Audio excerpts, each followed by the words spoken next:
the hell's a water buffalo? 3, 2, 1. Hey, what's going on, guys? Water Buffalo Training Method back at it again with another After Hours podcast. Today, I'm joined by the one and only Sergito El Cubanito. Sergio, a good friend of mine. We've known each other for a little while. Actually met him at my church back at when I was in my teenage years. He was a mentor for me at the time, and it's a blessing to have him on here and have our little quarantine content going on right now. So Sergio, here he is. Hey guys, my name is Sergio Fernandez, obviously representing Water Buffalo. My boy. I have a page on Instagram as well. I do fitness, Feast and Feast. Yeah, man, we go pretty far back at this point. What was that, like your freshman year or sophomore year of high school? Yeah, it was, I think it was my freshman year of high school. I got my confirmation. If not, it would, probably freshman year, I think, or I was driving. I don't remember.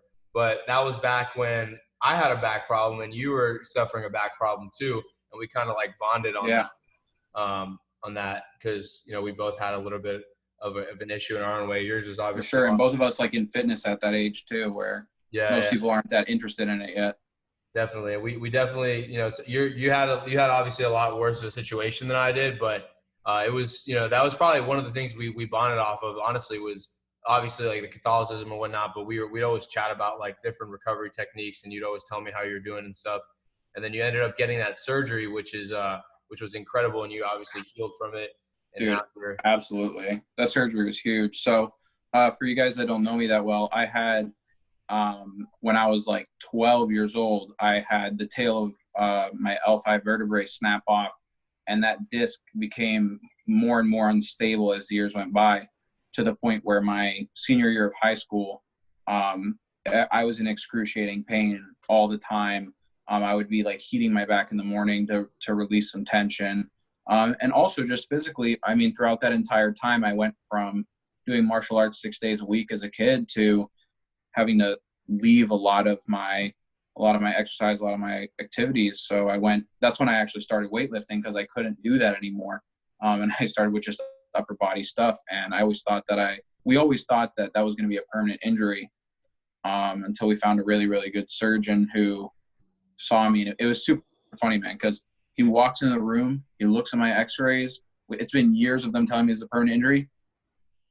We're going to schedule surgery. And he just walks out of the room. That's crazy. And what was the doctor's name? Huh? What was the doctor's name? Shuffleberger. Okay. At Miami Children's, whatever it's called now. Do you know what Miami Children's is called now? No, I don't know. I don't remember. They changed the name of it, but I was 17 turning 18, so I was like just barely in there. And man, he fixed me up. I got screws and rods and a really excruciating recovery process. I remember after going through it. It was rough. How long was that process? A couple of years, right? That was a year of recovery. Yeah. And that was a year of recovery from the surgery. Yeah. And then that led to more years of just recovering from those years that I had lost. I had to really build from the ground up. I remember right when I got into the gym, my upper body was pretty strong because I had never really had to stop working upper body. But I actually had to work to build myself up to be able to deadlift 135 so I could start deadlifting. Yeah. So it was really a process. And that was still probably like a year or two after my actual surgery.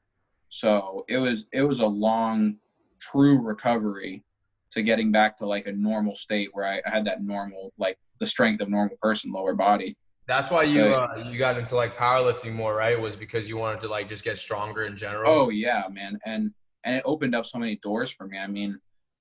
Back then I never would have thought about doing firefighting because it just wasn't a possibility. But now that it is, it's like, it's awesome because now fitness is my hobby. It's what I do to, keep in shape, obviously. And it's now becoming my job as well. Yeah. So it's really let me take it to that next level, really invest those hours and put in that work. And obviously just the enjoyment. Dude, I love squatting and deadlifting. There's only so much bench I can take. Yeah. Yeah, we definitely come from a similar – I used to – when I was in high school, I did a little bit more like strength training, powerlifting style working out. Now I kind of just do – and I think you're like – you still do your powerlifting stuff, but you're now transitioning more into like full – like more, I guess, like firefighting sort of training where you're now running more and doing more of that? Yeah. stuff? Yeah, for sure. I Different just have to. Yeah. A little bit more conditioning, a little bit more like strong manny type Yeah. of programming. Are Those you kind of movements. do you ever do like Olympic lifts, like power cleans or anything like that, or like No. And it's not really a possibility for me after so I also ended up breaking both arms. Oh, in the car accident, So right? no, it wasn't a car accident. It was actually a weightlifting accident, funny enough. Who got into the car? Someone in our gym got into a car accident. I thought it was you. I don't know, man. Oh, was Yeah, that was the thing where you told me you're doing overhead press, right? And it came back behind you. Okay, yeah. it was, yeah, I was racking up the weight and I literally just lost my footing and slipped back and my elbows hit the ground. I just cracked right through both arms clean. I went over to Shan's and I splinted me up, and then that was a whole process. But I still have a little bit of like a loss of flexibility. Regina's laughing at me. I still have. You told me she was there with you, right? Like she was recording you. Yeah, she was there. Okay, so she's doing rows, right? And I'm overhead pressing, and I snap both arms, and I was like, babe, we gotta go. And she looks at me like pissed off. She's like, why are you ruining my set? And then I raise my arm up and it's like completely deformed. She's like, oh shit. So we take off to the hospital. That's crazy. Yeah, That was at man. Bailey's? No, that was at the UFIT. Oh, okay. Damn. Yeah, that was at the UFIT. And I went straight through. So it's kind of funny because at some point in my life, I've been unable to do all kinds of lifts. I've been completely limited from upper and lower body. That's at some point with injuries. No, you've definitely overcome a lot of things. And you know what's awesome about injuries? They suck when you're in them, but when you're out of them, they teach you so much about your body and teach you so much like about for sure. And you gotta be like proud of it. You know what I mean? Like when you come back from it, you hit those numbers, and you know that you came from that adversity. It wasn't handed to you. Feels good. I honestly think like sometimes I think it's always good for us to tweak something a little bit. Just like I hurt my shoulder over the summer, and I think it was a good reset for me to not, because I probably would have been a lot worse of an issue if it didn't happen. You know what I mean? Like I totally agree with you. I pulled my shoulder doing like, I think it was 315 for a couple reps, and that's when I was bulking up. So I was trying to go heavier, and I tweaked my shoulder. And then ever since then, I haven't really been able to bench heavy other than coming up on this year. I started doing it again. But now I like have a different approach when I'm doing bench press. I have like a full warm up routine. So I think like little injuries like that, even obviously bigger, I'm sure you always take precautions to warm up when you're doing deadlifts and whatnot, and you know how to deadlift a certain way so you don't compromise your lower back. In the moment, they suck, obviously, right? Like I hated my back injury. But man, you learn so much. Yeah, you learn a lot. When you have that injury there, you know how to really take care of yourself, because your body tells you anytime you screw something up while you have that injury, you know. And then you just keep those habits. Do you ever do any like at-home mobility stuff for your back anymore, or is it like pretty much like good to go? You know, what's up? You stretch on the ground. I do a little bit of stretching and stuff. I've been doing a little bit more of like isometrics now that I'm not in the gym. And honestly, I haven't been good enough about it while I was in the gym. Yeah. I really started putting more of an emphasis on warming up and more time on warming up in the last 2 months before the gyms closed down.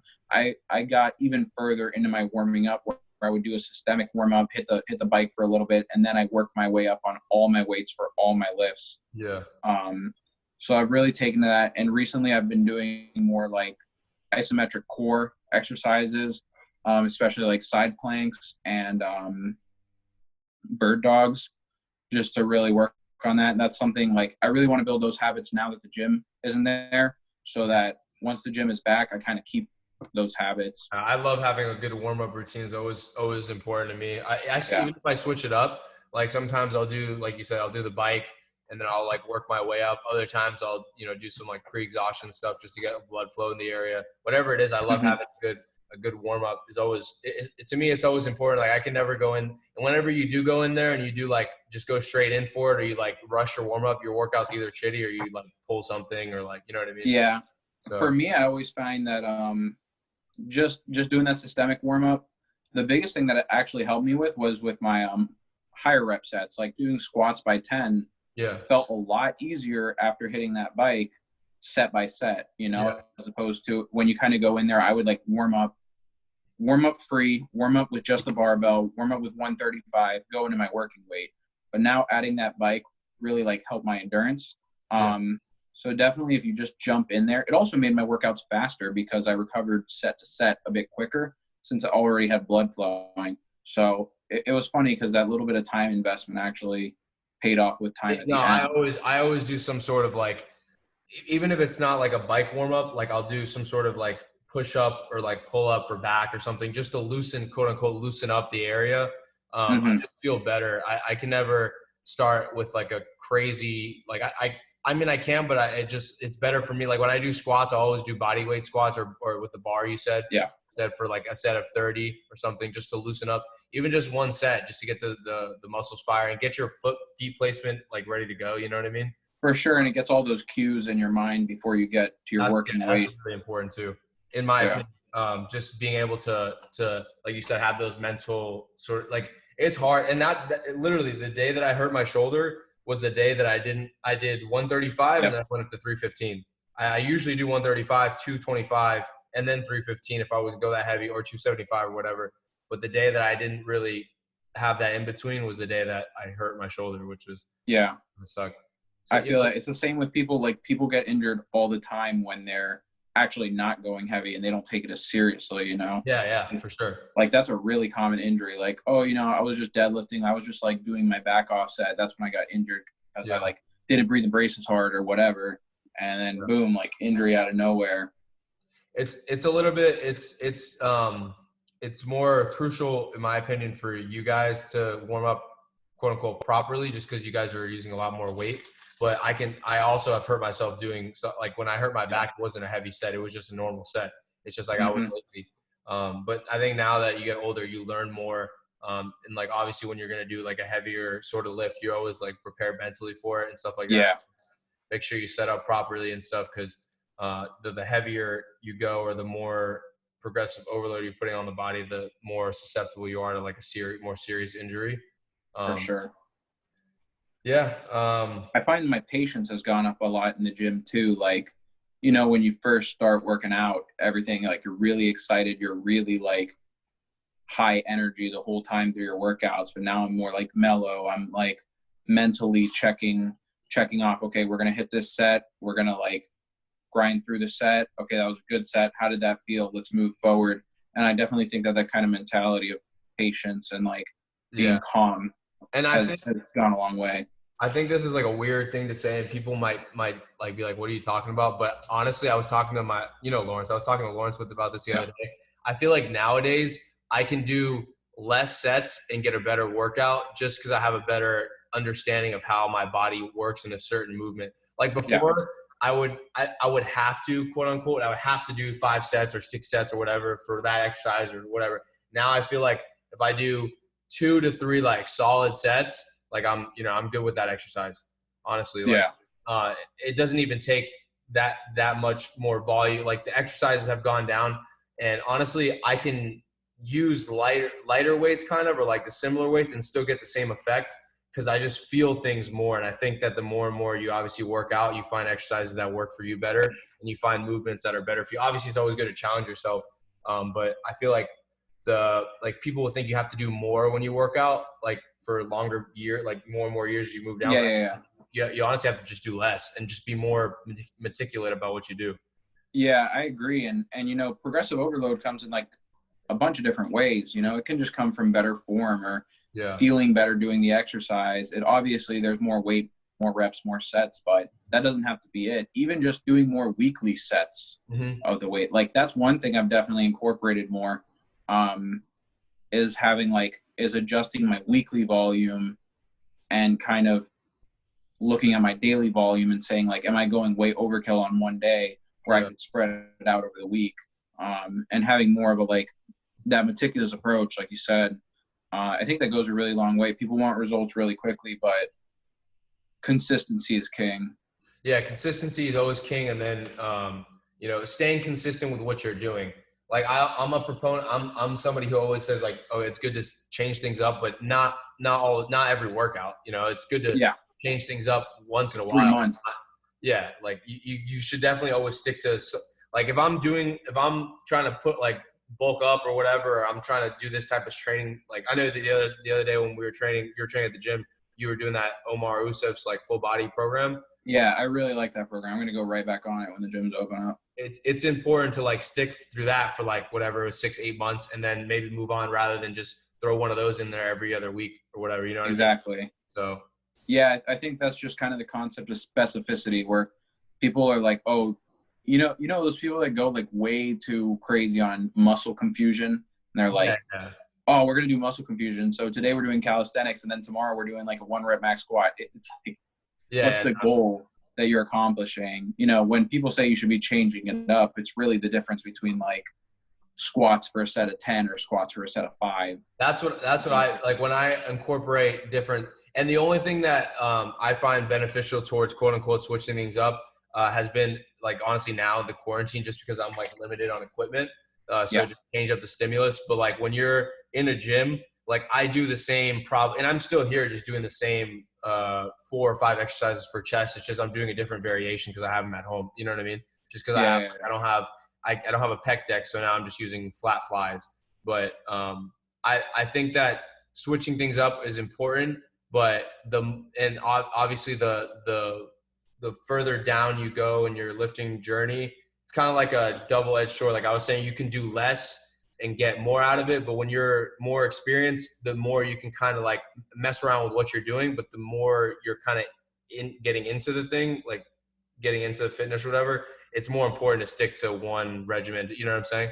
It's the same with anything. Like you just have that specificity. Like as you get better at something, you can't be a jack of all trades. You have to more and more specialize yourself. You can't be the best power lifter, strong man, CrossFitter, Olympic lifter in the world. You gotta, the better you get at it, the more you kind of have to pick and choose. Can't be just doing everything. Yeah, for sure. Definitely. And I think that I was gonna say something, but I forgot.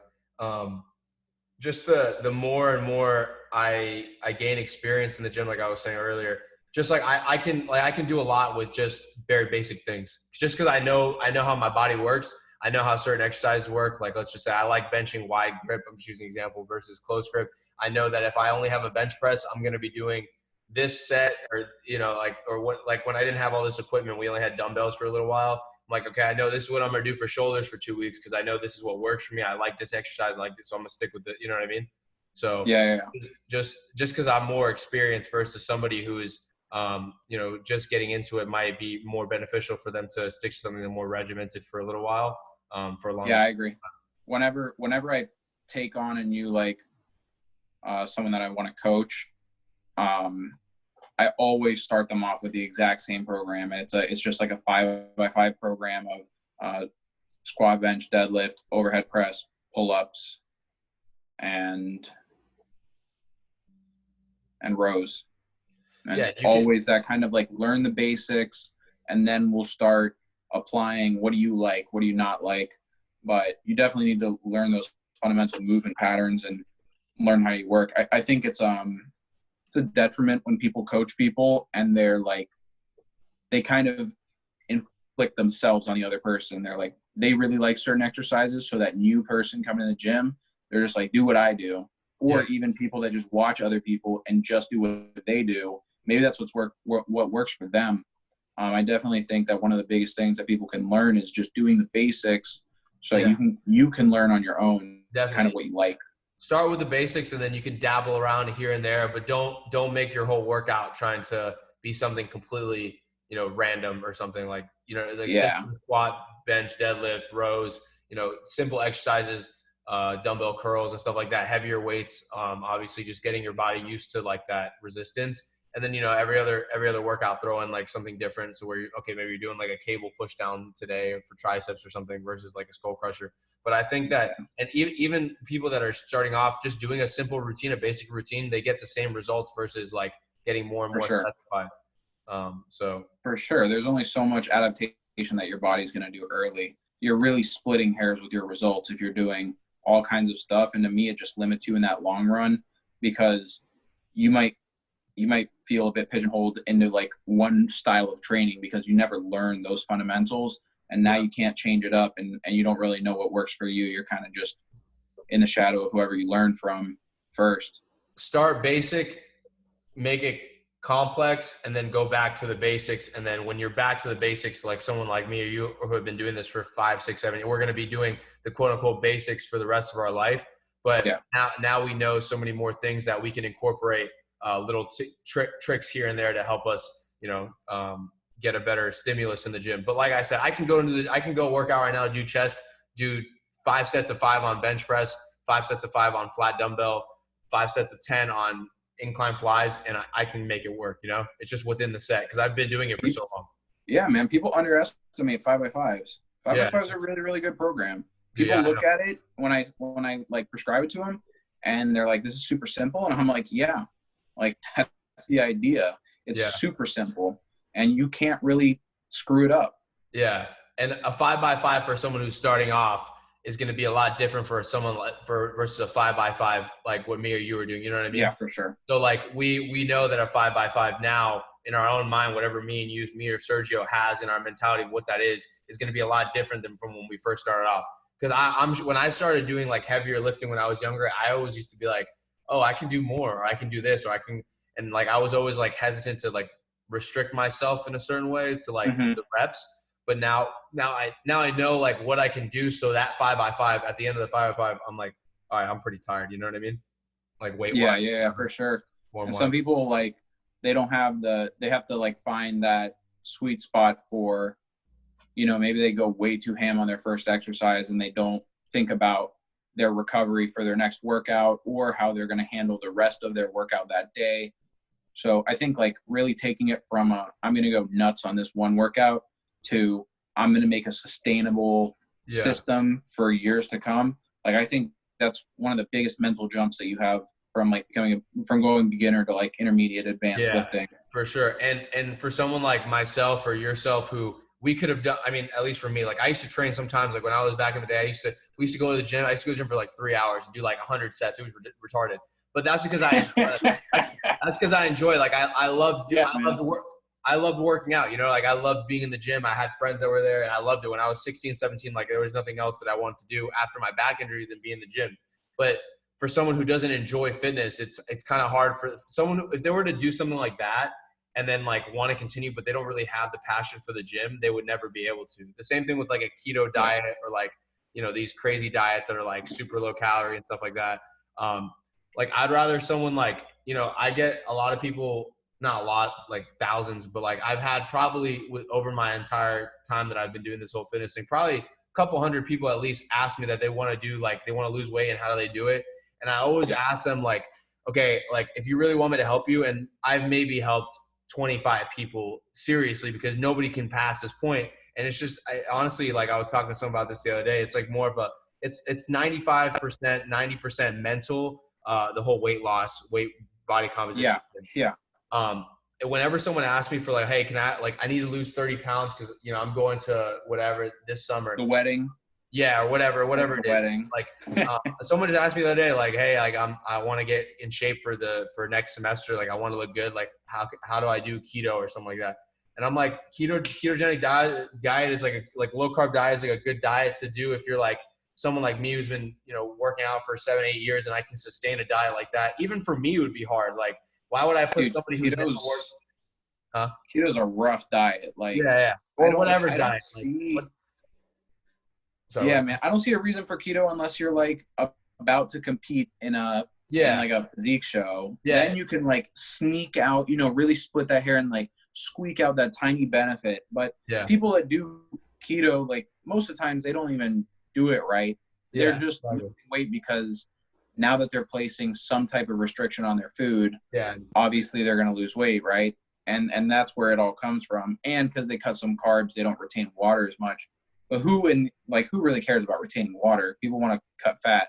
So I think that it really like I love Mark Bell. I love Joe Rogan. I love like all those like guys. But like when they go and advocate for like these like carnivore diets, stuff like that, like I love them as people, but I just like honestly like I can't see like and I don't. That's why a lot of people that do these type of diets, they never ate. They're able to. It's like a constant cycle of them trying to catch something. And honestly, like when people ask me now, before I would write a diet that I would feel like would help them lose weight. But now I just tell somebody if they're serious about like or whatever. Now we have water buffalo, so it's not really like people asking me. People just kind of like contact water or whatever it is. However, it's consultations I get, I just try to tell people like, hey, like for the first 2 weeks, like if you smoke weed, like just stop smoking weed as much, or stop drinking alcohol every day, or like go for a walk, or like I say cut down on sodas, exactly. and like liquid calories. Exactly. Or like someone, like I have someone that I know who's like, hey, I want to get a gym membership. What's the best gym to go to? I've never been to the gym before. I'm like, dude, go walk or go for a jog 3 times a week for the next 2 weeks, and then come back to me and I'll tell you what gym to go to, because I know you're going to go buy a gym membership and you're never going to step foot in the gym. Yep. I think that it's important to start off really slow, like literally like you're an old person. Like start really slow, 3 days a week. You know, like you said, take away the liquid calories. Maybe not have one, if you're gonna have 2 dessert, if you have chips and a dessert at dinner, take away the chips or the dessert. Very simple. Keep your diet, keep whatever portion it is. sizes, just the normal, like easy stuff. Keep your protein up, just the easy, like ease them into it. I do the same thing, man. I tell them for the first 2 weeks, I don't even want to see any weight on the bar when they're in the gym. I literally just want them to work on form, and they can start working on their diet. And then after 2 weeks, they can start adding weight to the bar. I tell them, get in there, be consistent, get your form down. Yeah, that's a good way to phrase it. Yeah, treat them like they're old, because like injuries can happen to anybody. If you go in there and go crazy in your first 2 weeks, get an injury and set yourself back 3 months, what good did you do yourself? Yeah, exactly.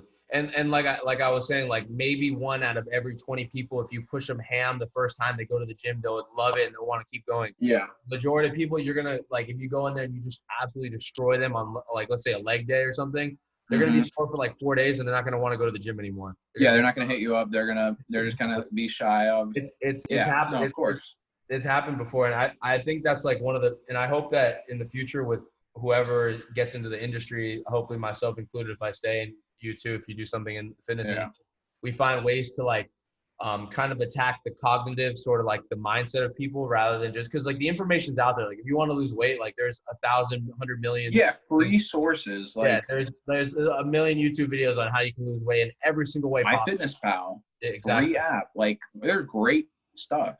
I think the biggest issue in the fitness community / like the people that not even fitness community, but the people that are trying to enter like a more healthy lifestyle, is definitely like the mental. Like there needs to be more of like a mental coaching or like accountability coaching or something like that to keep. That's a good one. Accountability coaching for sure. You know, even like those apps, like if they incorporate some sort of like accountability, like integration with like MyFitnessPal and stuff to keep people on track with their stuff. I think that's the most important thing, is it's just keeping people consistent. Because, you know, even the people that don't like working out necessarily, because I know people that work out to this day that do it, but they just do it because it's part of their routine. They might not enjoy the gym so much, but they just go. And honestly, even if you're giving it 80%, it's better than not giving anything. You know what I'm saying? If you're there. For sure. And I tell people, like, find something that you like to do. Yeah. Like some people love yoga, and that's great.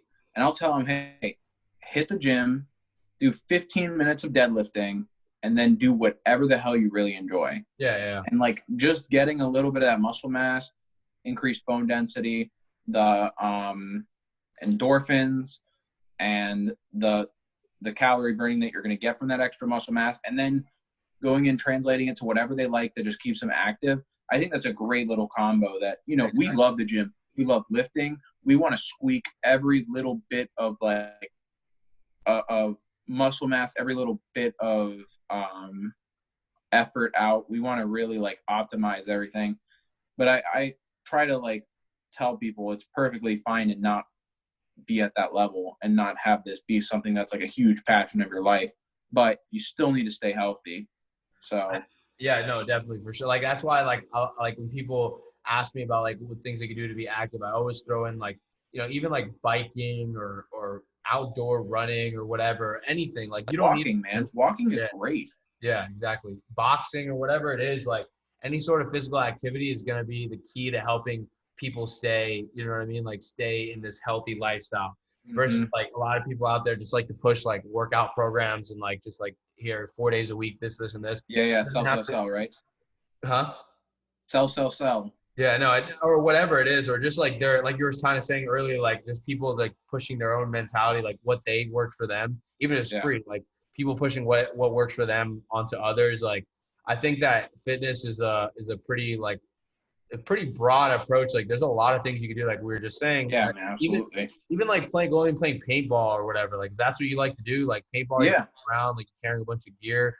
If you like to go or whatever it is, as long as you're staying active, and you're somewhat making some tweaks to your diet in a way that could be very very easy to follow. Like a lot of people want to make it complicated, like we were just talking about with keto and stuff. But a lot of times people's problems is not really that they're eating carbohydrates. If anything, it's just they're maybe eating like a bag of chips and a soda, and that'll do it for somebody, in a way. Yeah. Yeah. Like that's all it takes is literally, taking away someone's soda, taking away the cigarettes, taking away the 2 beers they have at dinner at night. Cigarettes are a big one. And they'll lose weight.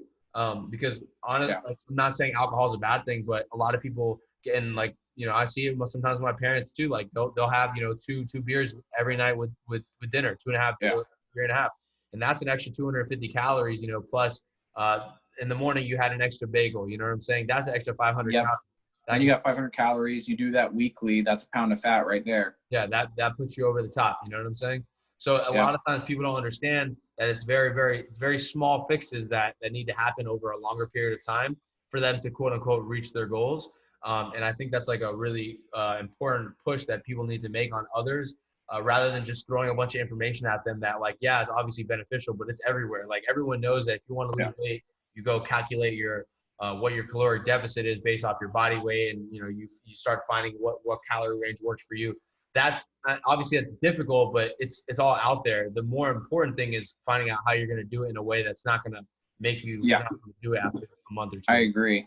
I think both parts are important. So like, I think that it's obviously good to, even for myself, I eat very consistently. I really don't eat different stuff on a day-to-day basis, and I don't get tired of it. So for me, if I want to lose weight, I just do portion control, cut down. When I'm bulking back up, I just eat a little bit more of it. Yeah. I think for a lot of people, though, they want to do diets, and that's where I think that understanding the macros really matters, because let's say somebody does keto, and like almost every keto person, eventually you get tired of it. You want to have some carbs because carbs taste good. Yeah. Understanding the macros of why the keto diet worked for you lets you translate that over to like, okay, let me count the macros of what I was eating on keto, and now I'm going to transfer those same macros to another kind of diet, and that lets you like keep making progress even though you're eating carbs now. You know what I mean? Yeah, and I was talking more about people that are just getting into it, and like I honestly wouldn't have anyone count calories until like a month into their program. Maybe a month and a half. Just because if you have someone counting calories on the first day that they're dieting, they're not going to enjoy it. They're going to hate it. Counting calories is something that takes. Obviously, it's very important to inform people like what calories do and why it's important. Mm-hmm. But it's more important, in my opinion, this is the best way that I've seen it, is helping people slowly get into there. And once they're on the horse, that they're good to go.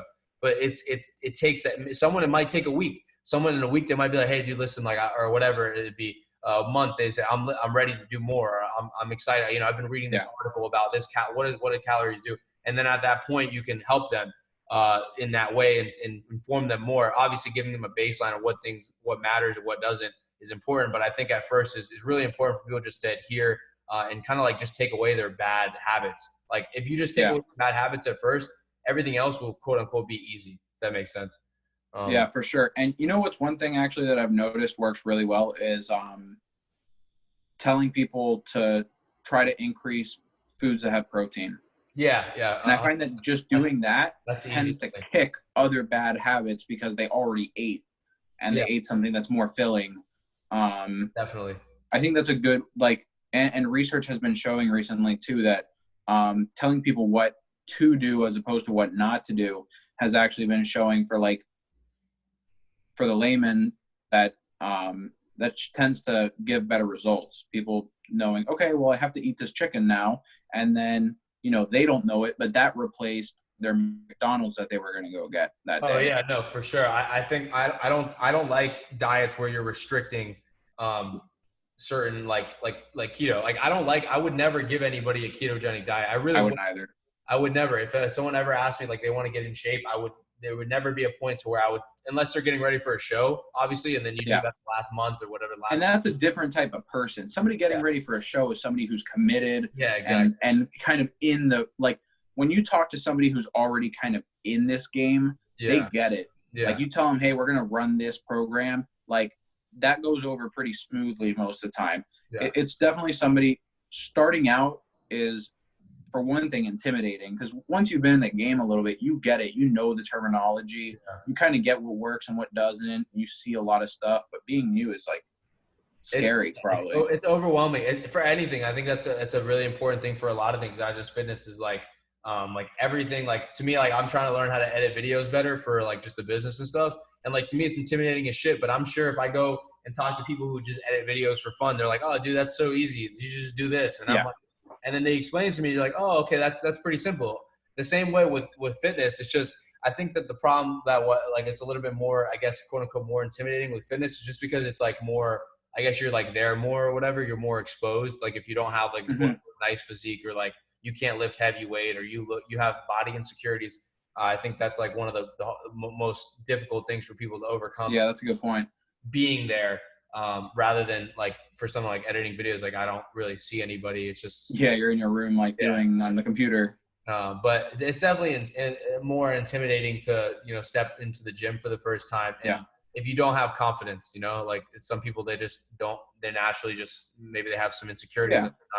Not, but that's where the positive reinforcement with kicking, because bad habits in general, I feel like create a lot of people's insecurities too. Like, a lot of people have bad habits because of insecurities. And if you take away some bad habits from people, in my opinion, it might not directly take away their insecurities, but it might help take away bad habits and refeeding them with good, like you were saying, like, it's like a snowball effect. Like, you don't feel as bad about this one thing, and before you know it, you have more confidence, and you walk into the gym and you feel better about it, and then progressively you feel better and better as you get better and better. You train harder, you make more friends in the gym. You feel like now you're more welcome and you have more of a part in what. Yeah, you kind of know the community, the familiar faces. Sure. I work out with people sometimes, and like they aren't really in the gym, and like they tell me, like, sometimes they're like, dude, like, bro, like, it's so, like, how do you come here and train? And like, like, to me, it's normal. I don't really care because I've been doing it for so long. But like, I've heard it time and time again. People get like intimidated at the gym. Like, they're legitimately. They don't enjoy it. They feel uncomfortable. Like, my girlfriend's one of them. Sometimes when we'll go to the gym together, she'll be like, "Oh, I don't like it because it's like this and that. I'd rather go box because I actually know how to box. I don't know how to work out." And I try to teach her to, like, do the right form and stuff like that. But she enjoys boxing, so we'll do that more often, because it's just something she enjoys more. And once she gets more confidence, then or whatever it is, over time, obviously it'll slowly build. But that's the thing too. Like, you don't have to love the gym. You can kind of just not like it, as long as you're doing your part, your small part, 3 times a week. Like you said, understanding like what a basic diet is, trying to fix bad habits. You don't have to be like me or you, where we're pushing the limit every time we go in or whatever it is, So. Yeah, for sure. And rest assured to anybody listening to this, if you do have that like gym intimidation, anybody who's serious about the gym, I think that the exercise community is one of the most welcoming communities. Like, I don't know about you, but I love seeing new people in the gym. Anytime I see somebody that I can tell is like just getting there and like pushing hard, I'm like, hell yeah, brother. Like, let's go. Yeah. I always get in here. When I'm in Gainesville, whenever I go to the gym, the student gym in the morning, like, if I ever see someone running, and even now too, like, if I see someone running and it's like kind of like early or like late at night, I always honk at them and like wave. Just because, like, usually they're the people that are like trying to like push themselves or whatever. Like, when I go to the school gym in the morning, I always take the same road and I always see people jogging. I always honk at them and wave, just because it's like early in the morning and they probably don't want to be here either. The same way in the gym, like you said, if you see someone like, it's more now, because like just now I just honestly don't care anymore. Like, I'm more comfortable and like I honestly can talk to anybody at the gym now. But like probably in the past, like since I've been in Gainesville, like like you said, I'll talk to anybody. If I see them in that green room at Bailey's and they're like kind of like being quiet or they're staring, I always make conversation. I don't care. I want to be someone's friend. Yeah. Another person I know is not going to harm me. They're at the gym trying to get themselves to be better. And And you're right. It is a great community. There's obviously some toxicity and stuff like that. And like, there's people that, you know, might go and judge other people, but for the most part, everyone's there just to do their own thing and just be a better version of themselves, you know? Yeah.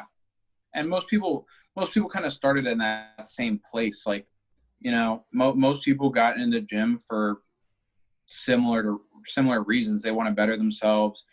You know, everybody got in there the first day at some point. Yeah. And that, like, we all kind of can sympathize with that. You know, the gym really is a place where you get very, very few people who step into the gym and they're very good at it.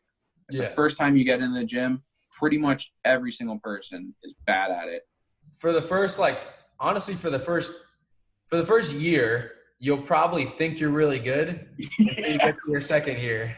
And then you'll be like, wow, that was really, like, I had no idea what I was doing. And then the next 2 years, you'll think that you're learning stuff, but you're probably equally as bad as you were when you first started off. And then like, I'm exaggerating, but like over time, you start to like, like I look back at some of the stuff I used to do when I was like in high school.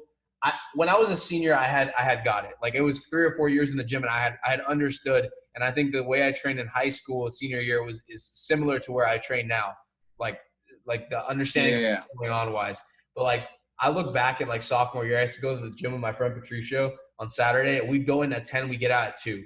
Like, we go and I swear to God, we do like every single quad exercise, and we'd be like dead, and we'd keep going, and we'd do hamstrings, and we'd always make sure to end with 5 sets of lunges at the old LA. Like, you just learn from that. And like, now I'm just like, first of all, I don't know how I wasn't sore for like 4 days or 5 days after. Probably because I was like new to the gym and I was like younger or whatever. But now I'm just like, I don't need to even do that. Like, I'm just wasting my time. Like, literally, you're probably doing. You really are. You're probably doing more harm to yourself than doing good. For sure. So you got to recover from more, and you're just gassing yourself out, and you're not really getting good utility out of the work you're doing. No, for sure, man. Hey, I feel that too, though. I used to, when I started like in high school, and I would hit the gym, and I would sit in there, and like the same thing. Sometimes I'd be in there for like 3 hours, and literally by the end of it, it was just like one of my friends came in and was working out, so I'd be like chilling, and I'd be like, screw it, I can do some more like tricep push downs. You know what I mean? By the end of the day, you've done like cajillion tricep push downs. I was never that person to do that though. Like, I was never like, there was like I don't know if you ever like came across people that would do this, and this is kind of funny. Like, they would go in the morning and they do like chest and triceps, and they'd go back at night and then do like chest and triceps again. I never could do that. Oh, that's too much. No, I would never, like, I remember a friend of mine, his workout program was literally, okay, he's like, in the morning I'd go and I'd do chest and tris, and then I'd go back at night and do chest and tris, but I would do it light.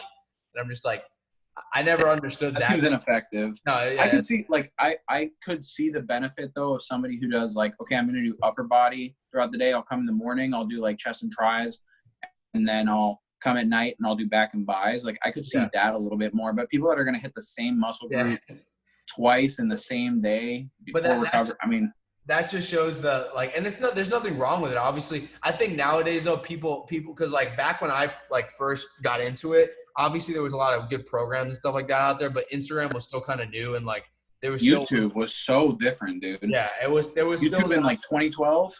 Yeah, that was not the same animal. Yeah, it was the information out there obviously was a lot more than like the 90s or whatever, but like there still was like a lack of like, nowadays, like you literally just type in fitness on Instagram and you can find any page, like, you know what I'm saying? Anybody. You go to YouTube, you find like legitimately good people on there. The research is a lot better too. The money that's gone into the industry has created a lot of good research opportunities. Yeah, dude, for sure. And a lot, like you said, a lot of like cheap resources, free resources that people put out there, obviously. And the whole scene has gotten more popular. I mean, look at strongman. Strongman is like a household, like people know Thor, people know like Brian Shaw, like these big names, people know them now. Like those were relatively unknown like avenues before. Nobody knew about strongman, but now it's like, oh, world's strongest man. That's pretty neat. How long ago was that created? Was that created recently, or no? It's been around. No, that's gone back a long time, but it's really risen in popularity recently. I think like 2 years ago, Netflix did a really, really good documentary, Born Strong.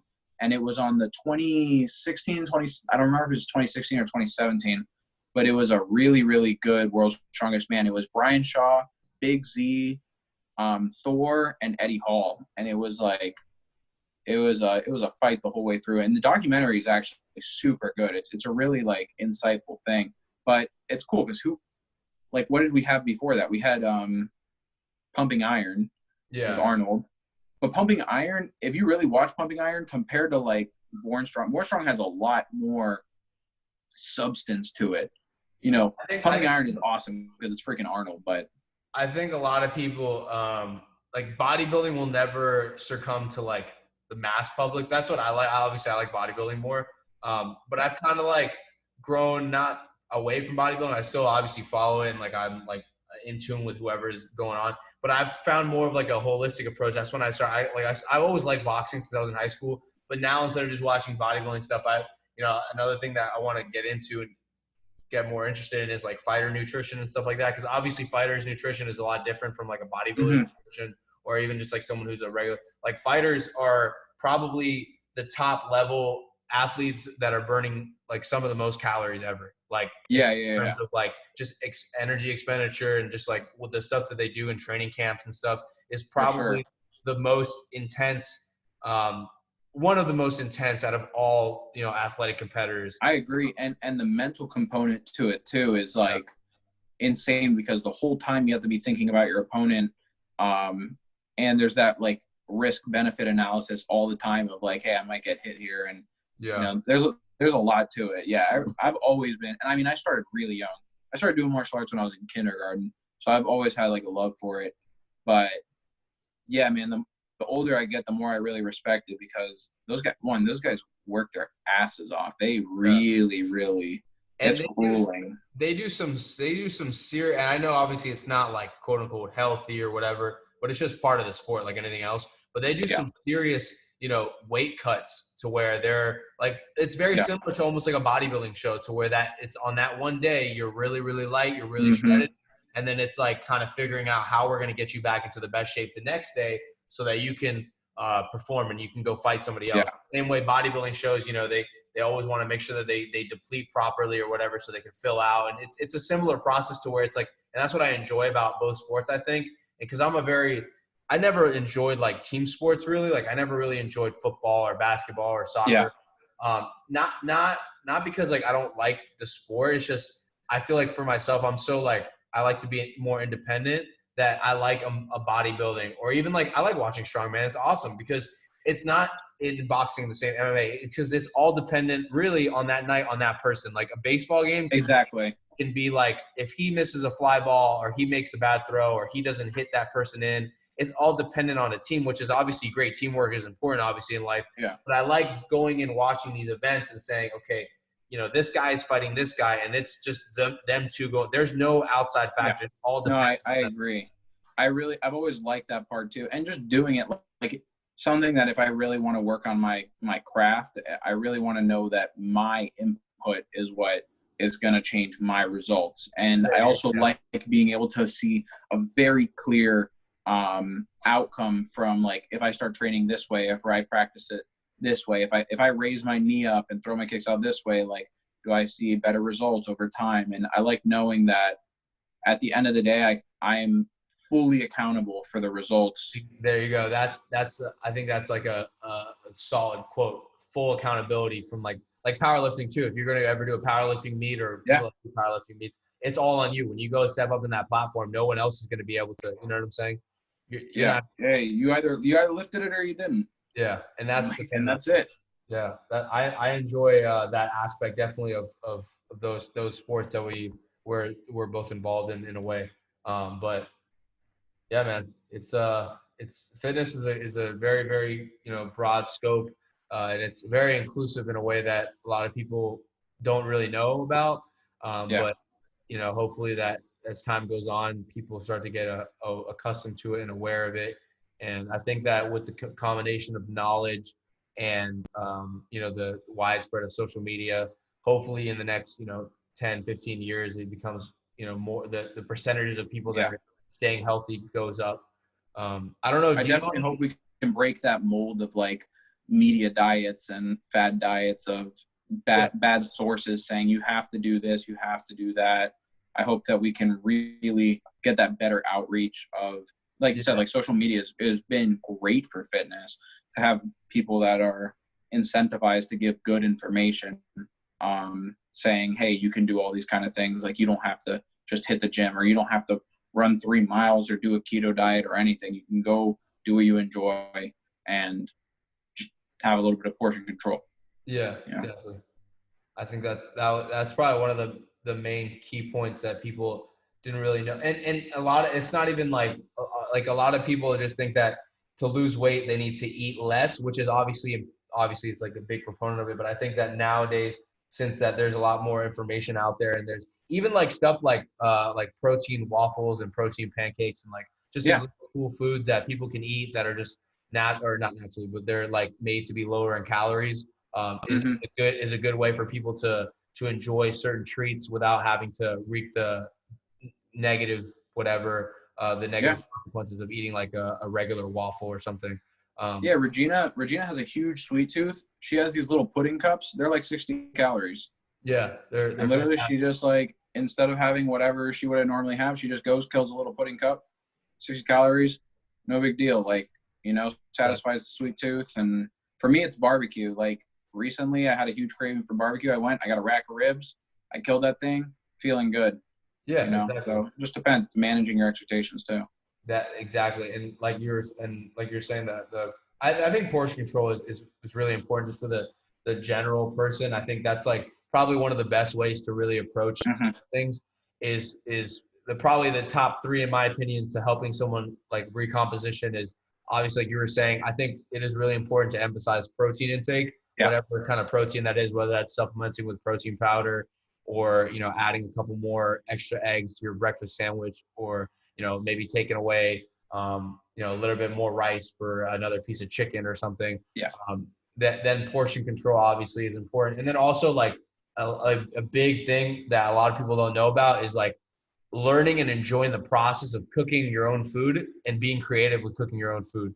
I found that like when I eat good at my house, like when I make like good meals, like let's say we're going to make chicken fajitas, or we're going to make something like different from rather just tilapia and rice or whatever I'm eating. I feel like that helps hold me over a lot of times. And even the way I cook things, like obviously people hate cooking, like eating like nasty chicken breast that's fried on the pan or dry, but if you cook it, even cooking chicken breast on a barbecue can save me from wanting to go out and eat like a burger and fries. You know what I'm saying? Because it's what's been great for us is air fryer. Yeah, I've heard about that too. Yeah. Air fryer is super good. Every single morning I have I take a dry rub, so I'll get like two family packs of chicken. I'll throw 20 chicken thighs into a dry rub, leave them in Tupperware. Next day I'll cook up like 3 servings of that. It's super good. It really is very good. And my costs are down like crazy because I'm having everything is from the grocery store, like barely eating out. And it's chicken thighs. It's not what people think of necessarily as like cutting food, but I like chicken thighs way more than chicken breast. And I've been cutting, during this quarantine, I think I've cut like 8 or 9 pounds already.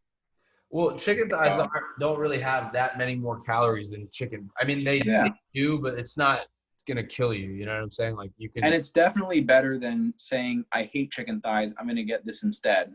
Or I hate chicken breast, so I'm going to get this instead. You know what I mean? Like it manages my expectations. I say, well, I like chicken thighs a lot more than chicken breast. So this is a better option than hating eating chicken breast all the time and then breaking my diet. So I think that's a good way of like looking at it for people that may think that they have to do the like hardcore option. Like not necessarily. No, for sure. I definitely think that doing things differently in terms of just like sometimes, like you're saying with chicken breast and chicken thighs, sometimes I'll trade out like, because I honestly just like white fish more than I like chicken breast. So I'll eat like snapper or tilapia, but sometimes even just changing that out for like a tuna or something, like if they have fresh tuna at like Publix or something. And obviously salmon's a little different because it's got like a higher fat content. But even like experimenting with different, like even eating like fish dip or like smoked fish or something like that sometimes. Just changing up the taste buds, because a lot of times we're not even really craving like something quote unquote bad that's going to have a lot of calories. Sometimes we're just, like you said, sometimes like Regina she might be craving something sweet. She just pops in one of those pudding cups, 60 calories, and that's it for today. Versus eating like a chocolate fudge caramel melt, which would be like 400 calories, and then then you're off. Yeah. Whatever. So. For sure.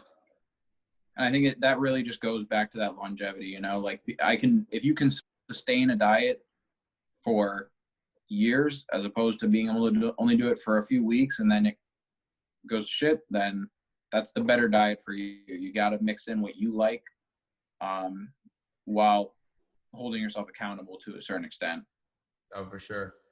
So yes, before we kind of close out, I wanted to ask you, Sergio, your opinion on COVID-19, and I wanted to just kind of see like what your thoughts about the virus was, and how dangerous you think it is compared to maybe some other things that have gone on, and what do you think about the whole I guess media versus the people versus how people our age are kind of taking the situation. Well, for one thing, this virus is like extremely lethal. I think what really set it.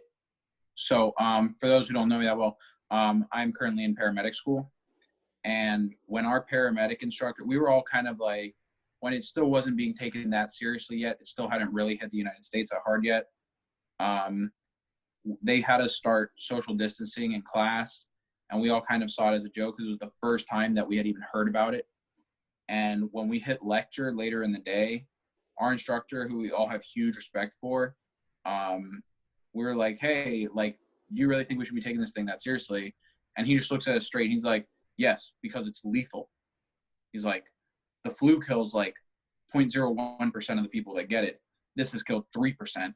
Like, this thing is like, and I don't know what the numbers are at this point because now it's been like a month and a half. But this thing is legitimately lethal, and people should be taking it seriously. And in the past, a lot of things have been blown out of proportion. Swine flu, Ebola, stuff like that. Its effects on the United States were really like overblown, but this one is pretty serious. Generally, for how we handle it, the biggest thing is about the hospitals and their intake. So if we have, what's a realistic number of ventilators at the hospital? Do you have any idea? Okay, let's just put numbers out there. Let's say we have 100 ventilators at Shands, which that number is probably way off. As long as we keep the amount of people in the hospital to under 100, you can sustain that for an extended period of time. Mm-hmm. The problem is if everybody gets it at the same time, like we're seeing in New York, then we only have the 100 ventilators, or even in like Italy, and then you have to pick and choose who gets a ventilator. Yeah. And that's where the problems really arise. So that's the whole thing about flattening the curve. The idea is not to get rid of the virus because it's so widespread that you basically can't. You can't just like completely 100% isolate everybody to the point where you kill the virus. Another thing too, I know my office, I work at Shands, but my other office is affiliated with North Florida, which are the two major hospitals in Gainesville. And I know North Florida specifically had a meeting where 3 people, like, anonymously decide who gets a ventilator and who doesn't. Like, that's how serious it is. Yeah. In that hospital right now? Yeah. There are 3 people who, like, they decide if the ventilators become short, who lives and who dies. Yeah. That's how serious it is. And if you look at Italy, it's pretty much, if you're old and you contract the virus, you're pretty much on your deathbed. Yeah. Like, it's actually to that point, because you're just like trying to weigh cost benefit at that point. And that's a situation we don't want to find ourselves in. And while obviously we have plenty of examples of people doing really, really badly, especially like the younger people, the spring break kind of thing, as a whole, we're doing pretty well about social distancing. I mean, if you go like anywhere, people are social distancing for the most part. People have been doing a pretty good job. So the hospitals still are not overwhelmed, and we're looking to hit a peak of about June, right? Is that what Shands was looking at? Something like that, around there, right? Sooner than that, I think. But sooner than that, so like maybe May. Yeah. They were hitting like a peak at around May, and we're looking at having the capacity to be able to handle it. Which, you know, people have been joking recently, like, oh, the United States is at the top of cases and deaths of coronavirus. But if you actually look at our cases and deaths relative to our population, it's a lot better than a lot of countries. Oh, yeah, I mean, we only have China, whose numbers are completely bullshit. Nobody trusts China or should trust China. We know that their numbers are bull, right? And where else? Like, no other place has a higher population than the United States that's having this kind of like, that had the virus come in. So we're actually handling it pretty well. That's my biggest opinion. I think the only problem has to do with maybe just people being irresponsible in a way. For sure. I think that's is going to be our biggest feat, is not necessarily like a lot of people that complain about, you know, businesses being shut down and that our economy is fucked, which is obviously very, very true. Like, obviously that a lot of people are taking some big hits in their businesses that they've been, you know, working their whole lives for, you know, taking a tank. But these are the same people that do that are the same people that are rushing to Jacksonville Beach when it opens up. You know, you got to have common sense. In my opinion, like I said earlier, the biggest problem with us is just going to be ignorance. I know you said that social distancing has been kind of good up there, but honestly, like, maybe it's just the people that I know around here, but it hasn't really been super, you know, people are starting to take it really, really, you know, lightly around our hometown area, especially with, you know, the boat stuff. And like, I don't mind if people go out fishing and stuff like that, but, you know, the other day or yesterday, actually, I saw a picture of like 16, 17 people of some kids going on to Munyon Island. It's in Palm Beach. It's like, you know what Peanut Island is? Yeah. It's like a smaller version of Peanut Island, and they were all out there, you know, drinking, hanging out on the boat, which is, you know, it's obviously not like the worst case scenario, but like if you're out with 16, 17 other people, like you never know what you're going to be passing to them. You could pass to your parents, you know, go to work and pass it to somebody else. And we're not really sure about how the virus, or at least from my knowledge, there's not like a definite way of how it's passed, if it's airborne or not. It's a particulate. So we have pretty good info on it. The biggest thing that we don't have info on is exactly how it works, and how to like detect it. But we do know that it's particulate. So that's why cloth masks help from spreading it, because obviously, if you were to look at the spray from your mouth when you speak, when you sneeze, when you whatever, just reducing that radius is going to help with the spread of it. But obviously a cloth mask will not keep you from getting it. To keep you from getting it, you need, what is it, double layered? What do you guys use right now? You have to have like a filter in your mask. So if you have a cloth mask and you have a filter in it, that prevents particulate. So, yeah, it prevents like the particulates from mixing. So like, wait, sorry, is it airborne or is it not airborne? Because I was talking to somebody yesterday and they were saying that it's most likely not airborne, but it could potentially be because they don't know yet, or maybe I'm just misinformed about that. If it was airborne, it'd all be. Yeah, it's like a particle thing. Yeah, so particulate. Yeah, but if that's like the 6 foot thing, why it's so effective, because if I'm speaking to you within like 3 feet of you, there's a good chance that, you know, just that tiny little bit of spray, just a little bit of moisture gets into like a mucous membrane. So whether it be like an eyeball, in the mouth, whatever, which is really gross, but it happens all the time, right? So reducing those kind of. If I were to have a drink with you and we were to share a beer, I could get the virus, right? Because it's on the surface, or is it not possible? Yes. Speaking to each other, if we're like close within each other. No, not sharing something. Yeah, if you share a drink with somebody, absolutely. But yeah, just being in proximity, but not just being in proximity. It has to be like if you just walk by somebody, some random person, there's an extremely low chance of you getting it, because they would have to have it like on themselves. It's more so from speaking, or if they have it on their person, you bump into them, that kind of So like a party at a private island, would you consider that safe or unsafe? Completely unsafe. Like that at that point, that's a problem. Yeah, because the biggest thing is it's probably not going to be a problem for those kids because they can probably fight it off. Yeah. But you're just like when you're talking about flattening the curve, like the big point to look at is that you're trying to manage the number of people that get it. You're not trying to completely prevent it. Like obviously that would be nice, but it's almost impossible. You're really just trying to manage how many people get it per period of time so that the hospitals can handle the patients. Yeah. Right? On top of that, like we said, like way earlier, the hospitals are like 30% down in the people that they get because people are actually just scared to go to the hospital. Yeah. So people that go for kind of BS reasons just aren't going. Yeah. So that's been really, really good for helping them handle the cases.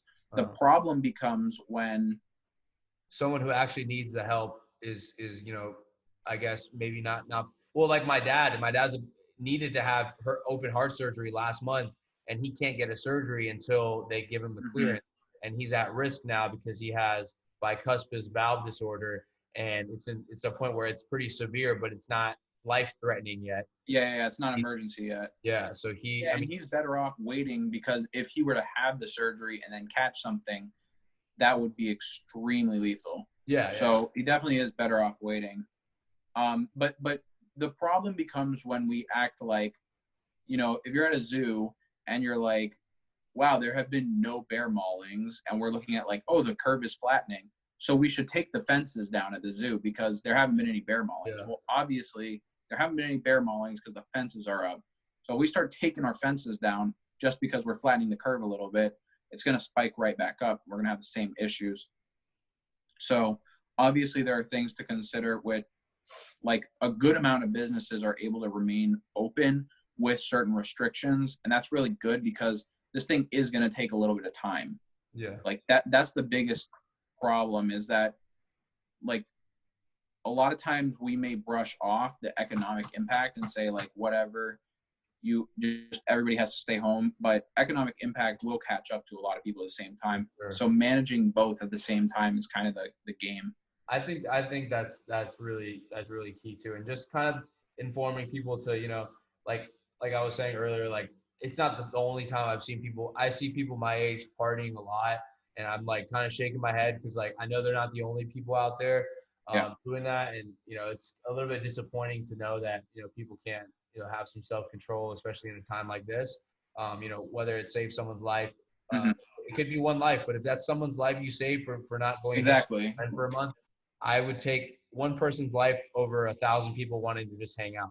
You can call somebody, you can do a lot of things that doesn't have to require you to be somewhere, So I think that's the biggest thing is just trying to, especially because this is a limited time thing, exactly.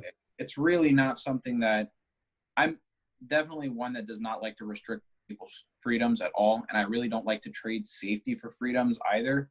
But man, this is really not that long of a time that we have to worry about this thing. This isn't some kind of like 5-year, 10-year span kind of thing. Yeah, no, I really think this is a doable, for sure, doable thing. But anyways, Sergio, it's been a really good time having you on. Sorry we gotta cut it a little short tonight, but I'm not really sure. We've been on here for about an hour. We could talk for probably another 2. I'm sure. But if you don't mind just plugging yourself up real quick, and then we'll kind of. Yeah, absolutely. You guys can find me on Instagram on Beast and Feast. I'm sure you guys will see me every once in a while on Matt's page and on Water Buffalo, which represent the Buffaloes. The man. The true. That's all for me. But it was super, good conversation we had tonight. I hope you guys, took a lot out of it.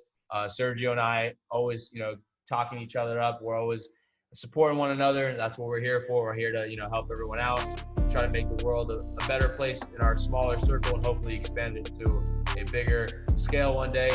We appreciate you guys watching. Hope you guys have a great rest of your night. Peace.